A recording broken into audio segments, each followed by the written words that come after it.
রে, কিসের গন্ধ? গন্ধ না মা, ঘ্রাণ। এটা হচ্ছে শুটকির ঘ্রাণ। আরে তুই শুটকি খাওয়া শিখলি কবে থেকে? আর বলো না মা, সাগরটা ক্যাম্পাসে শুটকি খেয়ে খেয়ে অভ্যাস করে ফেলেছে, তাই সাগরের জন্য একটু রান্না শিখছি।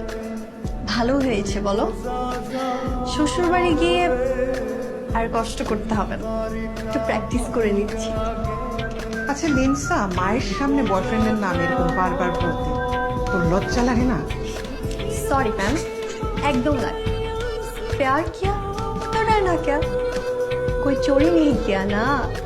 নির্লজ্জ বেহায়া। কিরে ভাবি ফোন দিছে? ওর যে রাগ, আমার মনে হয় না আর ফোন করবি না। আরে দিবে দিবে,